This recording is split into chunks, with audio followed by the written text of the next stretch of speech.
Confirmands, we are back with our last session on the sacraments, baptism and communion. This is the most important last thing, so to speak, that we haven't talked about in our classes. There's a lot that you may remember. I'm going to tell you that today you will be learning about the sacraments, and then over the next couple of weeks you'll have the opportunity to have a one-on-one time where you can check in with me and your mentor over Zoom, just sort of see where you are in your life of faith.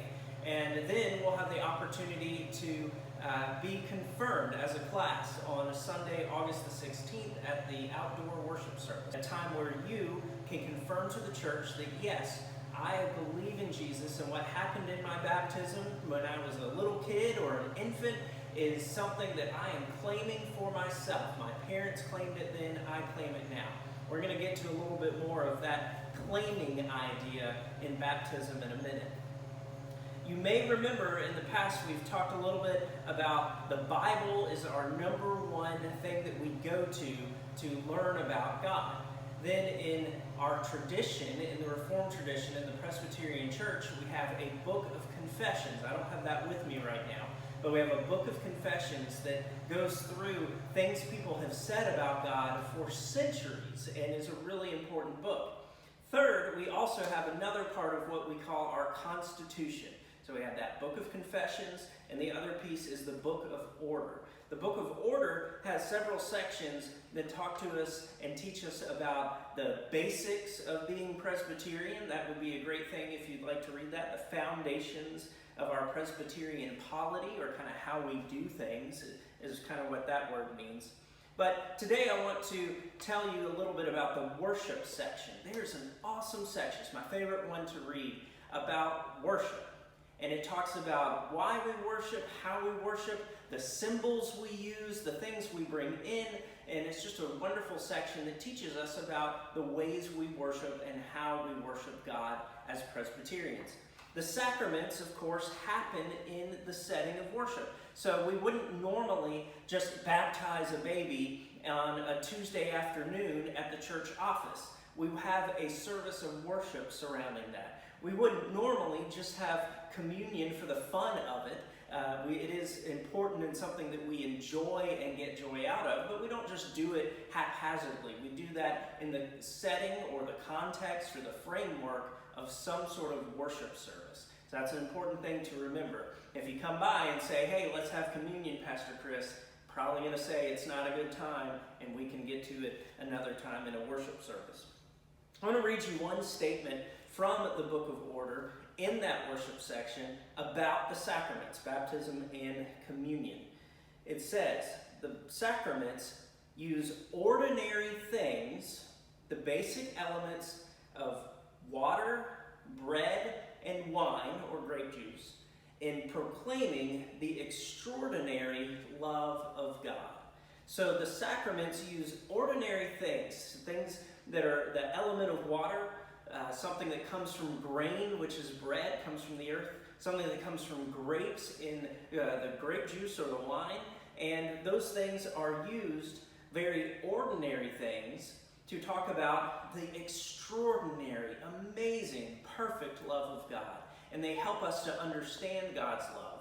There are also things that Jesus did in his life. He was baptized by John the Baptist in the river. That's an important story, the River Jordan. And he also had communion on the night of his arrest with his disciples. That's why sometimes we call communion the Last Supper. It was at Jesus' Last Supper that he shared the Lord's Supper and said those words that we hear every time we take communion. Do so in remembrance of me.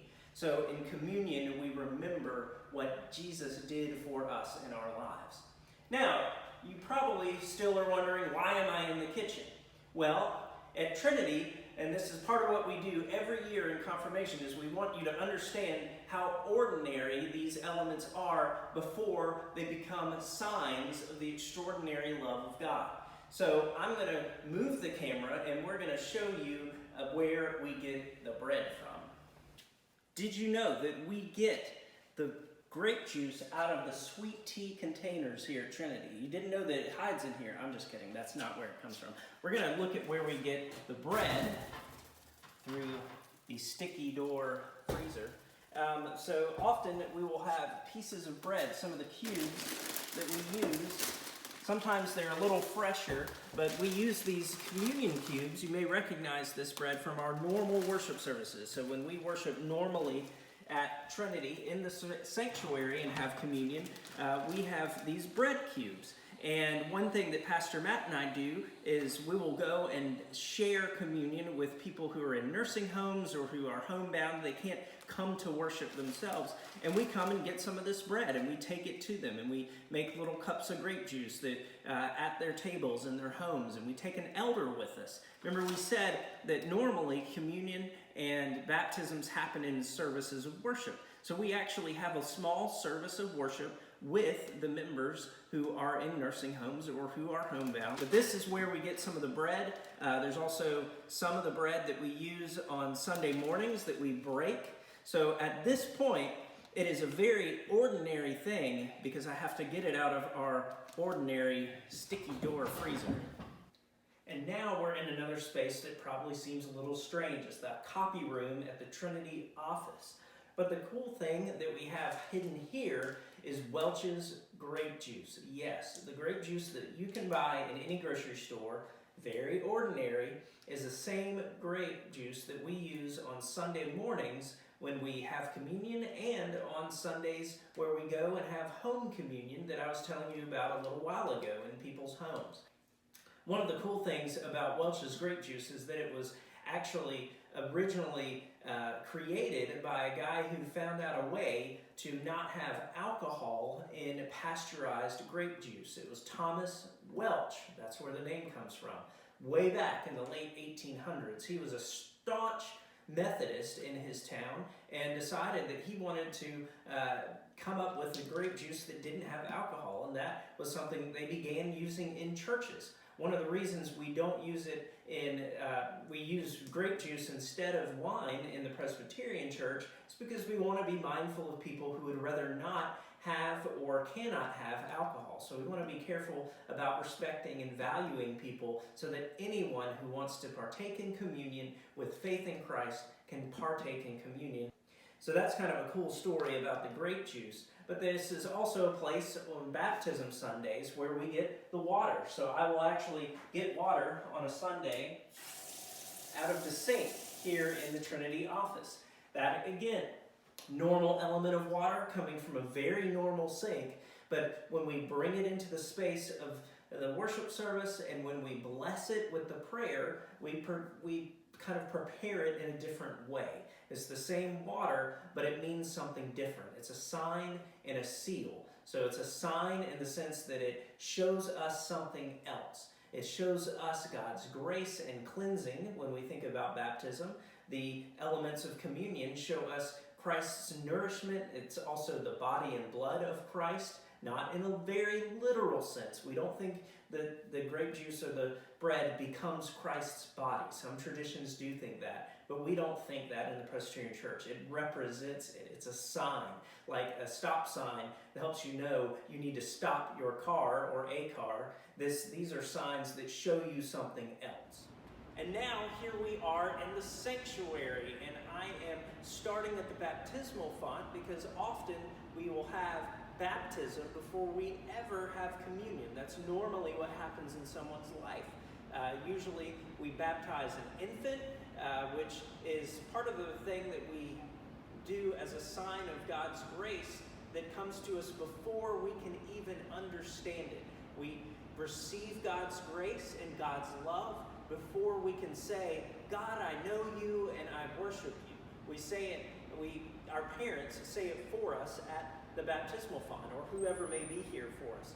So when we bring a baby to have a baptism, the parents are the one who answers the questions related to the life of faith, saying, will you bring up this child in the faith? The church says, yes, we will nurture or care for this child in the faith after we baptize them, so that one day they may grow up and become confirmands or young men and women who say, I believe in God, and claim it just like you can on August the 16th.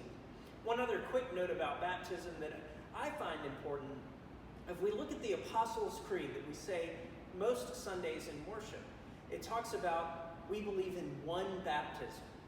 So when you hear someone say, I've been baptized or rebaptized, normally we don't think of that in the Presbyterian Church. We accept baptisms from other denominations. So if a Methodist or a Baptist or a Catholic comes to Trinity and joins the church, we don't baptize them again.